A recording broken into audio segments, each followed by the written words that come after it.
Bismillahirrahmanirrahim. Assalamualaikum warahmatullahi wabarakatuh. Alhamdulillahilladzi bi ni'matihi tatimmu shalihat. Alladzi hadana li hadza wa ma kunna linahtadiya laula an hadanallah. Asyhadu an la ilaha illallah wahdahu la syarika lah. Wa asyhadu anna Muhammadan abduhu wa rasuluh. Allahumma shalli ala Muhammad wa ala ali Muhammad kama shallaita ala ali Ibrahim innaka Hamidum Majid. Allahumma barik ala Muhammad wa ala ali Muhammad كما باركت على آل إبراهيم إنك حميد مجيد سبحانك لا علم لنا إلا ما علمتنا إنك أنت السميع العليم اللهم إنا نسألك علما نافعا ورزقا طيبا وعملا متقبلا ربنا تقبل منا إنك أنت السميع العليم وتب علينا إنك أنت التواب الرحيم ربنا آتنا في الدنيا حسنة وفي الآخرة حسنة وقنا عذاب النار وصلى الله على النبي محمد والحمد لله رب العالمين. Tuan-tuan, puan-puan, hadirin yang dirahmati Allah Subhanahu wa taala. Ini adalah perjumpaan kita yang ketiga dalam ayat dan hikmah surah Al-Ahzab, di mana dalam majelis ilmu kita di petang hari ini kita akan mengupas insyaallah ayat yang ke-6 dari surah Al-Ahzab. Dan yang menjadi rujukan utama di dalam majelis ilmu kita ini adalah tafsir Ibnu Katsir yang terjemahan dari ringkasannya telah saya kongsikan kepada tuan-tuan dan puan-puan. Surah Al-Ahzab masuk dalam himpunan surah-surah Madaniyah, itu surah yang diturunkan di Madinah selepas Rasulullah SAW hijrah ke Madinah. Di dalam Mushaf Al-Quran ia boleh kita jumpai dalam susunan yang ke-33. Tema utama dari surah yang mulia ini adalah berserah diri kepada ketetapan Allah dan syariat Allah. Kita reda dengan apa yang Allah Subhanahu wa taala tetapkan dan menimpa pada diri kita, dan kita pun reda pada syariat dan hukum hakam yang Allah Subhanahu wa taala perintahkan kepada kita. Isi kandungan dari surah Al-Ahzab boleh kita bahagi kepada dua isi kandungan utama. Yang pertama adalah menyebutkan tentang seruan kepada Nabi, perintah-perintah kepada Nabi dan orang-orang yang beriman, mulai dari ayat yang pertama sehingga ayat yang ke-34, dan bahagian yang kedua adalah ayat-ayat yang Allah Subhanahu wa taala turunkan untuk menguatkan keimanan kita kepada Allah, keimanan kita kepada hari akhir, keimanan kita kepada Al-Quran. Jika kita perintikan, tentunya kedua-dua isi kandungan utama ini ada perinciannya. Pada bahagian yang pertama, ada seruan kepada Nabi dan kepada orang-orang yang beriman untuk bertakwa kepada Allah, untuk ikut kepada syariat yang Allah wahyukan kepada Rasulullah SAW. Pada ayat yang ke-6, yang insyaAllah kita akan kupas dalam majlis ilmu kita di petang hari ini, sehingga ayat yang ke-8 nanti adalah berkaitan tentang kedudukan Nabi SAW dengan orang-orang yang beriman. Pada ayat 9 hingga ayat yang ke-11, Allah Subhanahu wa taala menyebutkan tentang peristiwa perang Ahzab. Dan kita akan tahu bahwa surah ini dikenal dengan nama surah Al-Ahzab kerana menceritakan tentang perkara yang ada pada ayat-ayat ini. Di dalam surah ini juga Allah ceritakan tentang sifat orang-orang munafik. Kemudian dalam surah ini Allah sebutkan bahawa Rasulullah SAW adalah contoh ikutan yang terbaik. Kemudian pada ayat-ayat ini, pada ayat-ayat surah ini Allah Subhanahu wa taala sebutkan tentang ketetapan Allah terhadap para isteri Nabi SAW, dan poin ini pun disebutkan nanti pada ayat yang insya-Allah kita akan kupas. Dan bahagian akhir dari isi kandungan yang pertama adalah keutamaan ahli keluarga Rasulullah SAW.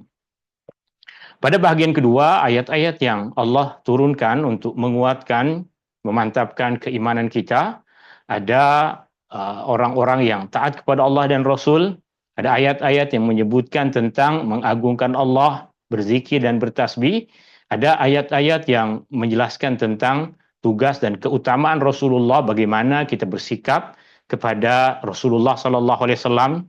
Pada bahagian akhir surah Al-Ahzab juga ada perintah untuk berselawat ke atas Nabi SAW. kewajiban untuk memakai pakaian yang sempurna, menutup aurat bagi kaum perempuan, dan yang terakhir adalah ancaman bagi orang-orang munafik dan orang-orang yang ingkar. Ini ayat yang insya Allah kita akan baca, kita akan kupas, kita akan pelajari dalam majelis ilmu kita di pagi hari ini. Dan seperti biasa, tuan-tuan dan puan-puan, dalam majelis ilmu ini, ia adalah majelis ilmu yang terbuka kepada soalan. Jika tuan-tuan dan puan-puan dalam majelis ilmu ini ada apa-apa kemusykilan, apa-apa soalan, boleh terus bertanya tanpa perlu menunggu di akhir masa. Maknanya bila-bila masa saya menyampaikan satu maklumat yang tak berapa jelas, atau tuan-tuan dan puan-puan perlu mengulang, perlu saya ulang apa yang saya sampaikan, atau ayat yang saya bacakan, hadis yang saya bacakan, atau ada kekeliruan mungkin dari apa yang saya sampaikan, tuan-tuan dan puan-puan, boleh terus bertanya tanpa perlu menunggu di akhir pertemuan, dan soalan boleh ditulis dalam chat room yang ada di dalam Zoom meeting ini, atau boleh terus buka mikrofon. Dan pastikan soalannya berkaitan dengan apa yang kita kupas, apa yang kita bahas. Kita akan mula masuk kepada bahagian yang pertama dari ayat yang ke-6 surah Al-Ahzab ini dengan membaca A'udzubillahi minasyaitonirrajim. An-nabiyyu aula bil mu'minina min anfusihim. An-nabiyyu, Nabi Muhammad sallallahu alaihi wasallam, aula. Perkataan aula boleh bermaksud lebih utama. An-nabiyyu aula, Nabi lebih utama. Atau perkataan aula yang juga berasal dari perkataan wali yang bermaksud menolong, maka Rasulullah SAW lebih banyak pertolongan yang Rasulullah berikan kepada umatnya, lebih menolong dan lebih memelihara kebaikan untuk umatnya. Artinya perkataan aula boleh bermaksud lebih utama. Jika ia diterjemahkan dengan maksud lebih utama, sudah tentu kita faham Rasulullah SAW lebih utama dibandingkan dengan sesiapapun. Kita ada kedua ibu bapa kita. Kita ada Rasulullah SAW. Kedua ibu bapa kita adalah orang-orang yang sangat utama bagi kita. Tapi Rasulullah SAW aula. Rasulullah SAW lebih utama. Perkataan aula juga boleh bermaksud seperti apa yang ada di dalam terjemahan ini. Kerana perkataan ini boleh difahami berasaskan kepada perkataan wali yang bermaksud penolong, maka Rasulullah SAW lebih memberikan perhatian kepada kita, orang-orang yang beriman. Rasulullah SAW banyak memberikan bantuan kepada orang-orang yang beriman. Rasulullah SAW banyak memberikan pertolongan kepada orang-orang yang beriman. Sama ada dulu ketika Rasulullah SAW hidup bersama dengan mereka, terlebih lagi nanti di akhirat dengan syafaat yang Allah Subhanahu wa taala perkenankan bagi Rasulullah sallallahu alaihi wasallam. Dari sini kita akan memahami bahwa terjemahan Al-Qur'an adalah pilihan penterjemah untuk menyebutkan makna dari sebahagian tafsir ayat tersebut.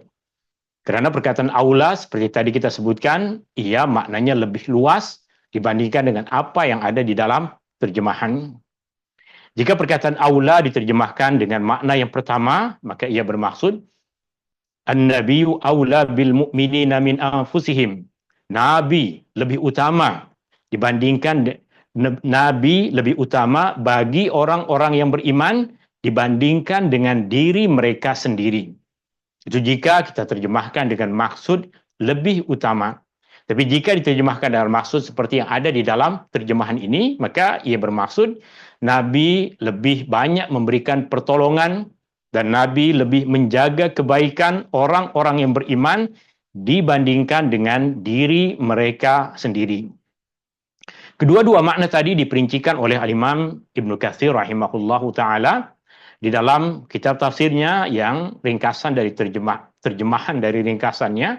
Dah saya kongsikan kepada tuan-tuan dan puan-puan, boleh tengok pada muka surat yang ke-11. Maksud muka surat yang ke-11 jika filenya digabungkan dengan nota-nota yang sebelum ini, maka ia ada pada muka surat yang ke-11. Jika tuan-tuan dan puan-puan tak ada nota yang sebelumnya, tentunya ia ada di muka surat yang pertama, tapi nama muka suratnya adalah 11.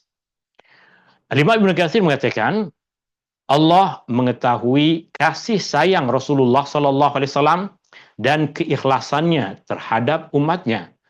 Allah tahu kecintaan Rasulullah kepada umatnya. Allah tahu keikhlasan Rasulullah sallallahu alaihi wasallam terhadap umatnya. Pernah satu ketika Rasulullah sallallahu alaihi wasallam tengah bersama dengan para sahabat pergi ziarah kubur. Kemudian Nabi sallallahu alaihi wasallam mengucapkan kata-kata yang bermaksud, alangkah indahnya, alangkah seronoknya jika aku boleh berjumpa dengan saudara-saudaraku. Maka para sahabat berkata kepada Rasulullah, bukankah kami saudara-saudaramu ya Rasulullah? Rasulullah menjawab kepada mereka, kamu semua adalah sahabat-sahabatku. Saudara-saudaraku adalah orang yang belum lagi datang. Mereka beriman kepadaku meskipun tidak pernah melihatku. Kecintaan Rasulullah kepada umatnya merentasi sempadan yang bermaksud bukan saja pada orang-orang yang hidup pada masa Rasulullah SAW, tapi pada generasi demi generasi yang hidup selepas masa Rasulullah SAW. Allah mengetahui kasih sayang Rasulnya dan keikhlasannya terhadap umatnya. Oleh itu, Allah menjadikan Rasul lebih mengutamakan umatnya. Ini makna kedua yang tadi kita sebutkan. Lebih memberikan keutamaan kepada umatnya dibandingkan diri mereka sendiri.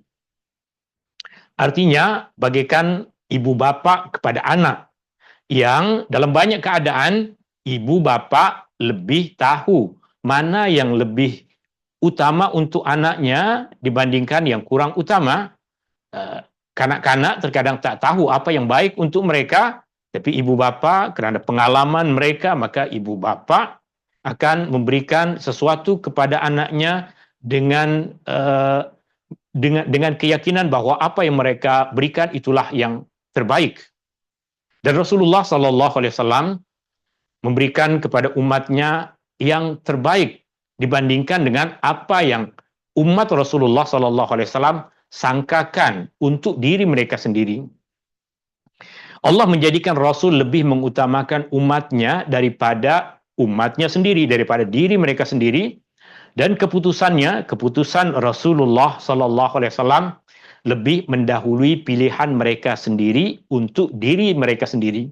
Ini merujuk kepada makna yang pertama yang tadi kita sebutkan, bahwa Rasulullah SAW perlu lebih diutamakan dibandingkan dengan orang lain. Keputusan yang Rasulullah pilih untuk umatnya perlu kita berikan keutamaan dibandingkan dengan keputusan sesiapapun selain dari Rasulullah SAW. Kerananya Allah Subhanahu wa taala berfirman di dalam surah An-Nisa ayat 65, "Fala wa rabbika la yu'minun." Maka demi Tuhanmu wahai Muhammad, mereka tidak disifatkan beriman hatta yuhakkimuka fima syajara bainahum, sehingga mereka menjadikan engkau hakim dalam mana-mana perselisihan yang timbul di antara mereka. Jika di antara manusia ada perselisihan, perbezaan pandangan, sudah tentu Rasulullah SAW adalah manusia yang paling utama untuk kita dengar apa pandangannya, untuk kita dengar apa keputusannya, untuk kita dengar apa kebijakannya berkaitan dengan perkara-perkara yang manusia perselisihkan. Fima syajara bainahum. Thumma la yajidu fi anfusihim harajan mimma qadaita wa yusallimu taslima. Kemudian mereka pula tidak merasa di hati mereka suatu keberatan dari apa yang telah engkau hukumkan, engkau putuskan, dan mereka menerima keputusan itu dengan sepenuhnya. Maka dalam hadis yang sahih, Imam Ibnu Katsir menyebutkan bahawa Rasulullah sallallahu alaihi wasallam bersabda, "Walladzi nafsi biyadihi la yu'minu ahadukum hatta akuna ahabba ilaihi min nafsihi wa malihi wa waladihi wan nasi ajma'in." Demi Allah yang jiwaku berada di tangannya, tidak beriman salah seorang dari kalian sehingga aku lebih dicintai olehnya daripada dirinya sendiri, hartanya, anaknya, dan semua manusia. Apa yang Rasulullah Sallallahu Alaihi Wasallam putuskan berkaitan dengan hukum hakam, sudah tentu itu adalah keputusan yang terbaik. Apa yang Rasulullah Sallallahu Alaihi Wasallam sampaikan, sudah tentu itu yang lebih utama untuk menjadi pegangan bagi umatnya dibandingkan dengan apapun perkara yang lain. Imam Ibnu Katsir juga masih dalam muka surat yang ke-11 menyebutkan hadis yang lain daripada Umar bin Khattab radhiyallahu an. Umar bin Khattab radhiyallahu an berkata, "Wahai Rasulullah, demi Allah, engkau lebih aku cintai daripada segala sesuatu kecuali diriku sendiri." Rasulullah sallallahu alaihi wasallam berkata kepada Umar, "La ya Umar, hatta akuna ahabba ilaika min nafsik." Tidak, wahai Umar, sehingga aku lebih kamu cintai daripada dirimu sendiri. Tidak, wahai Umar, maknanya tidak sempurna keimanan seseorang sehingga Rasulullah lebih dicintai daripada dirinya sendiri.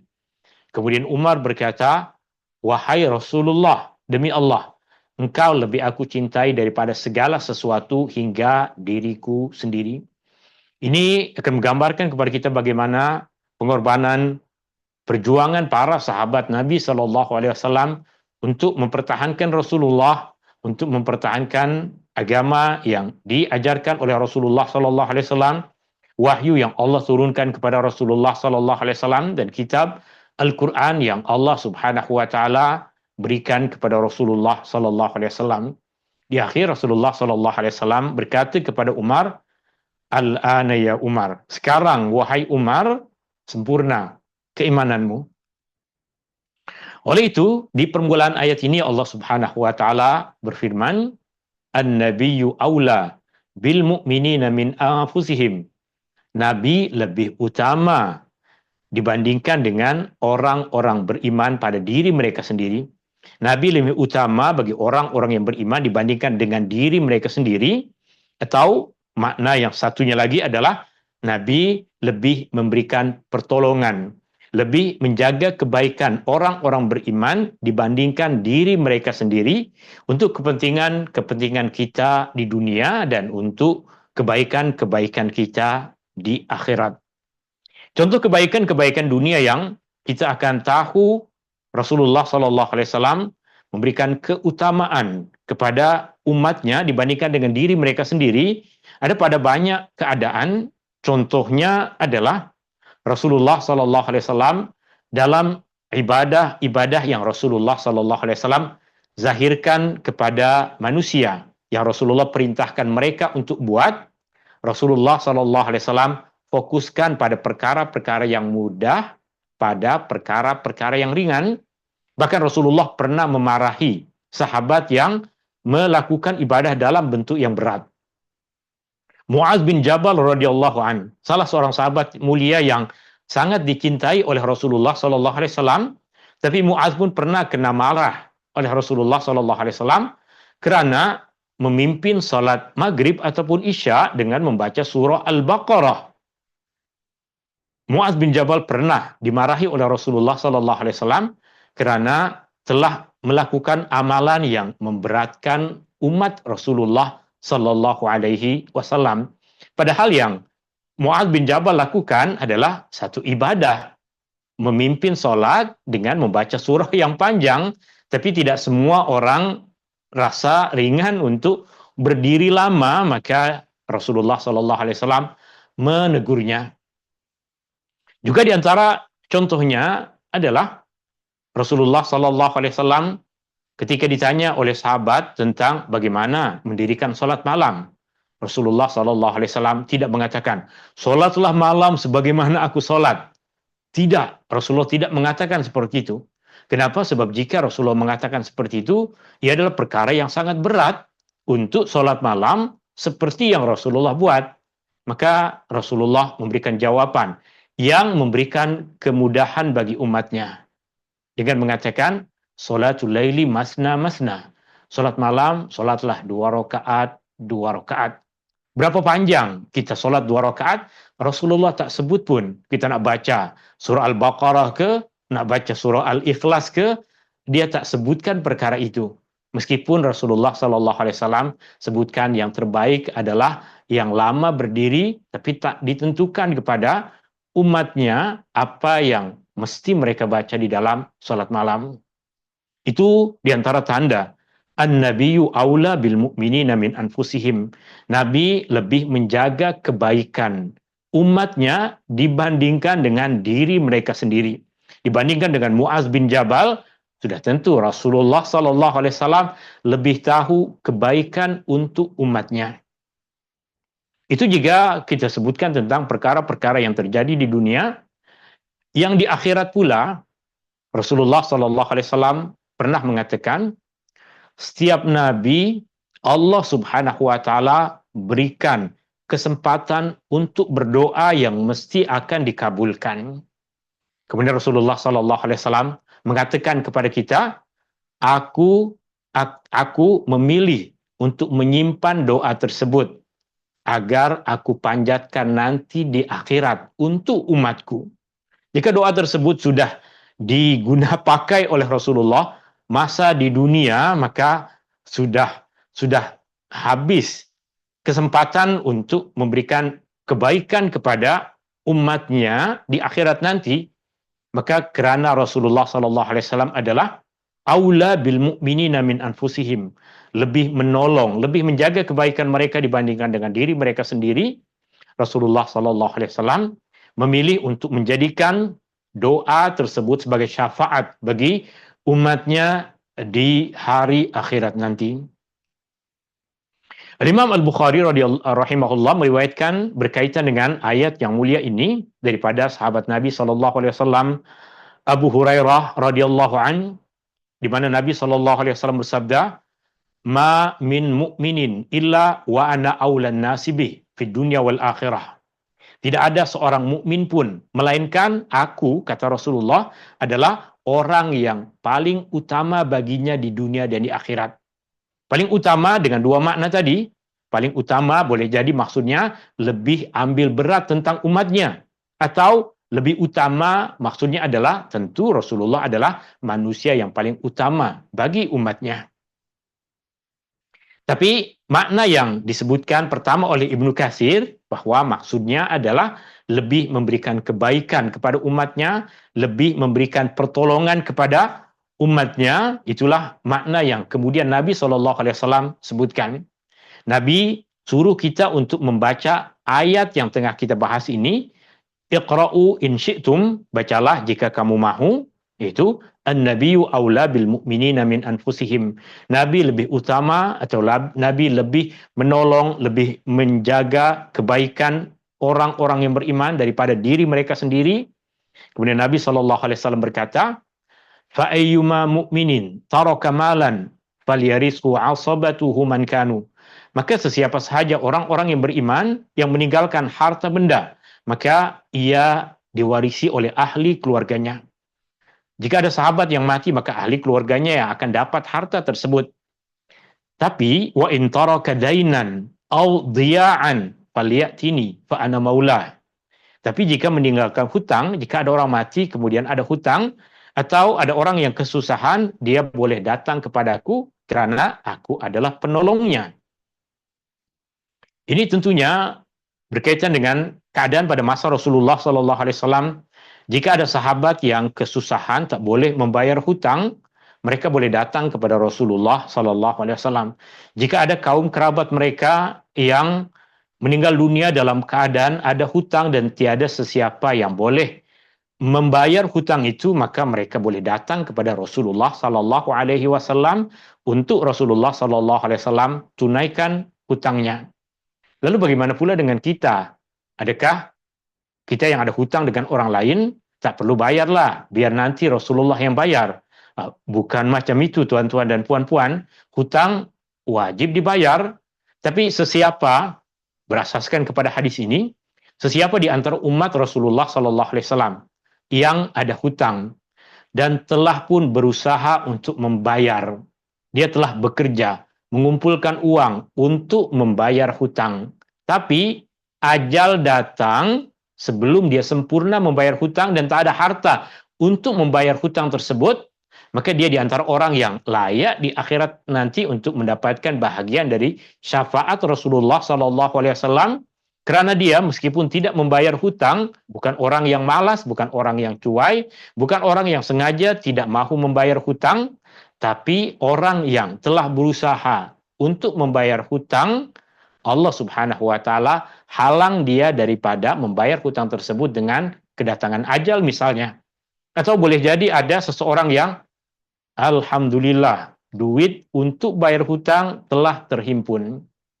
Dia dah puas hati bahwa esok dia akan pergi ke rumah kawannya itu untuk bayar hutang, tapi terjadi musibah, ada perampok, perompak mengambil uang tersebut, mencuri uang tersebut, maka habislah uang itu, dia tak bayar hutang. Orang-orang seperti ini adalah di antara orang-orang yang masuk ke dalam hadis yang disebutkan oleh Nabi SAW dalam perkara ini. Kemudian di dalam ayat yang sama Allah Subhanahu wa taala menyebutkan perkara yang lain, wa azwajuhu ummahatuhum, dan istri-istri Nabi adalah ibu kepada mereka. Istri-istri Rasulullah sallallahu alaihi wasallam adalah ummahatul mukminin, ibu-ibu kepada orang-orang yang beriman. Ibunda kita Aisyah, ibunda kita Khadijah, mereka adalah ibunda kepada orang-orang yang beriman. Apa maksud mereka adalah ibunda kepada orang-orang yang beriman? Maksudnya adalah sebagaimana kita menghormati ibu kita, seperti itulah kita memuliakan istri-istri Rasulullah Sallallahu Alaihi Wasallam. Tapi tidak segala perkara yang kita boleh lakukan kepada ibu kita, kemudian dilakukan oleh para sahabat kepada istri Rasulullah Sallallahu Alaihi Wasallam. Tidak macam itu. Kita boleh cium tangan ibu kita, peluk ibu kita, tapi kepada istri Rasulullah tidak macam itu. Karena mereka berstatus ibu dari sudut pandang penghormatan dan dari sudut mereka tidak boleh berkahwin dengan lelaki manapun meskipun Rasulullah telah meninggal dunia. Sebagaimana seseorang haram untuk berkahwin dengan ibu kandungnya sendiri. Itu yang Al-Imam Ibnu Katsir sebutkan, yaitu dari segi pengharaman untuk berkahwin dengan mereka. Selepas Rasulullah meninggal dunia, ada beberapa istri Rasulullah yang masih hidup, maka istri Rasulullah SAW haram berkahwin kepada orang lain. Kemudian, yaitu dari segi pengharaman, penghormatan, kemuliaan dan keagungan. Kita memuliakan, menghormati istri Rasulullah Sallallahu Alaihi Wasallam. Bukan saja itu, istri-istri Rasulullah Sallallahu Alaihi Wasallam juga bertugas untuk menjadi guru, pengajar selepas kematian Rasulullah Sallallahu Alaihi Wasallam. Maka sebagian besar dari hukum hakam yang diamalkan oleh umat Islam bersumberkan dari istri-istri Rasulullah Sallallahu Alaihi Wasallam, khususnya pada perkara-perkara yang berkaitan dengan rumah tangga, perkara-perkara yang berkaitan dengan keseharian Rasulullah yang tidak diketahui oleh kebanyakan sahabat-sahabat yang lain. Istri-istri Rasulullah adalah ibunda kepada orang-orang yang beriman, tapi tidak dibenarkan untuk duduk berduaan dengan mereka, tidak dibenarkan untuk memegang tangan mereka, karena status keibuan pada mereka bukan seperti ibu kandung yang adalah kita boleh duduk berdua bersama dengannya, sedangkan istri Rasulullah Sallallahu Alaihi Wasallam diwajibkan untuk memakai hijab, penghalang antara mereka dengan manapun kaum lelaki yang bukan kerabat kepada mereka. Dan pengharaman itu tidak meluas kepada anak-anak perempuan mereka. Jika istri Nabi ada anak perempuan, maka anak perempuan itu boleh berkahwin dengan orang lain. Dan tentunya perkaranya kita fahami, Rasulullah ada banyak anak perempuan dan anak-anak perempuan Rasulullah berkahwin dengan orang lain karena status pengharaman hanya berlaku pada istri Nabi SAW. Saudara-saudara perempuan mereka juga tidak terkena hukum hakam haram, maknanya adik-beradik kepada Aisyah berkahwin dengan orang lain karena status pengharaman hanya pada istri Nabi SAW. wasallam. Meskipun setengah ulama menyebutkan anak-anak perempuan mereka sebagai saudara-saudara perempuan orang yang beriman, tapi ia hanya dari segi nama sahaja, bukan dari segi hukum. Apa maksudnya? Jika ibu mereka istri Rasulullah, maka ibu mereka dinamakan sebagai ibunda kepada orang yang beriman. Maka jika ikut kepada penggunaan perkataan, berarti anak kepada perempuan tersebut adalah adik-beradik kepada orang yang beriman. Maka anak perempuan Rasulullah SAW dalam sebahagian pandangan ulama boleh dipanggil sebagai kakak kepada orang-orang yang beriman. Tapi itu hanya dari sudut pandang, dari sudut penggunaan perkataan sahaja, bukan dari sudut status pengharaman untuk berkahwin sama antara istri Rasulullah SAW dengan anak-anak perempuan mereka. Artinya Al-Imam Asy-Syafi'i di dalam kitab Al-Mukhtasar menggunakan perkataan itu, kakak kepada orang-orang yang beriman, untuk digunakan kepada anak-anak perempuan Rasulullah SAW atau anak-anak perempuan kepada istri Rasulullah SAW. Meskipun dinamakan sebagai kakak, tapi dalam hukum hakam yang lain berbeza, mereka tetap boleh berkahwin dengan orang lain. Mereka statusnya adalah sama seperti perempuan-perempuan yang lain dari sudut pandang halal untuk mereka berkahwin. Tuan-tuan dan puan-puan yang dirahmati Allah Subhanahu wa taala, kemudian Allah berfirman masih di ayat yang ke-6 ini, wa ulul arhami ba'duhum aula bi ba'din fi kitabillah. Dan orang-orang yang mempunyai pertalian kerabat sesetengahnya lebih berhak mewarisi akan sesetengah yang lain menurut hukum kitab Allah. Fi kitabillah maksudnya adalah menurut keputusan Allah, menurut hukum hakam yang Allah Subhanahu wa taala tetapkan, yaitu di dalam hukum Allah. Minal mu'minina wal muhajirin, daripada orang-orang beriman dan orang-orang muhajirin yang bukan kaum kerabatnya. Apa maksudnya? Maksudnya adalah kaum kerabat lebih berhak untuk menjadi ahli waris, untuk mewarisi harta si mati dibandingkan dengan kaum muhajirin dan ansar. Apa maksud maklumat ini? Dulu, tuan-tuan dan puan-puan yang dirahmati Allah Subhanahu wa taala, ketika kaum muhajirin hijrah ke Madinah, ketika para sahabat yang berasal dari Mekah hijrah ke Madinah, Rasulullah SAW telah pun mempersaudarakan mereka dengan kaum Ansar. Telah pun mempersaudarakan mereka dengan kaum Ansar. Apa maksud mempersaudarakan mereka? Setiap satu dari golongan muhajirin akan dipanggil satu dari golongan Ansar, kemudian oleh Rasulullah SAW mereka akan dijadikan sebagai saudara. Dan ikatan saudara yang ditetapkan oleh Rasulullah SAW itu lebih kuat dibandingkan dengan ikatan darah. Maka mereka akan saling bantu-membantu, tolong-menolong, dan saling mewariskan. Jika ini meninggal dunia, hartanya untuk saudaranya. Jika saudaranya ini meninggal dunia, maka akan diwariskan kepada saudara yang telah dipersaudarakan oleh Rasulullah Sallallahu Alaihi Wasallam. Dan juga orang Arab dahulu, ketika mereka sayang dengan seorang di antara sahabat mereka, maka mereka akan bersumpah, dia ini adalah saudaraku, dia menjadi ahli warisku. Janji seperti itu akan berkuat kuasa dalam masyarakat Arab dahulu. Tapi kemudian Allah Subhanahu wa taala menurunkan ayat yang tengah kita baca ini, menjelaskan bahwa perkara tersebut tidak dapat diguna pakai.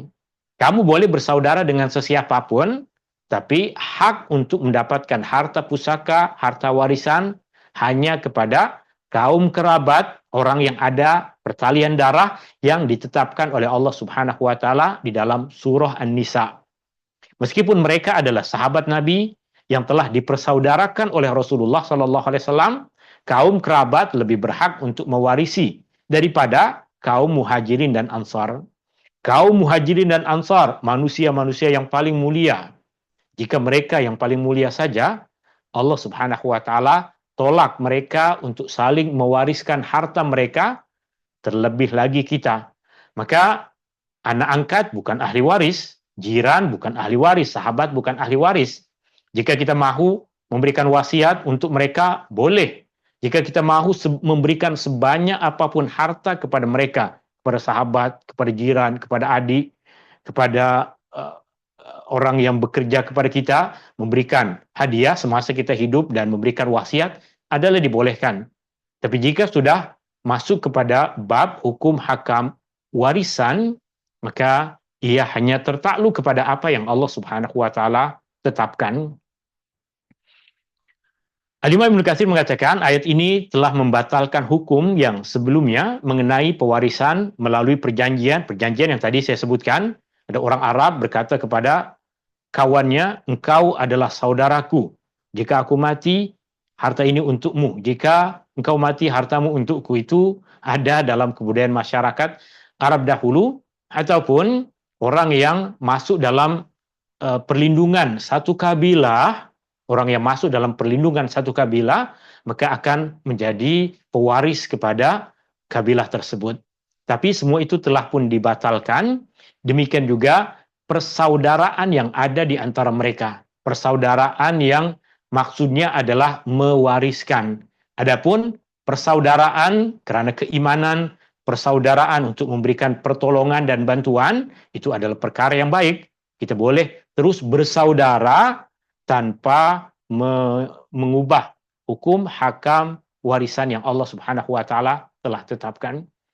Seperti yang dikatakan oleh sahabat Nabi Ibnu Abbas dan yang lain, bahwa dahulu kaum Muhajirin boleh mewarisi harta orang Ansar yang bukan kaum kerabatnya, karena persaudaraan yang diikatkan, yang dijalin oleh Rasulullah SAW di antara mereka. Demikian juga pandangan ini dikatakan oleh Sa'id bin Jubair dan yang lain daripada kalangan ulama-ulama salaf dan khalaf.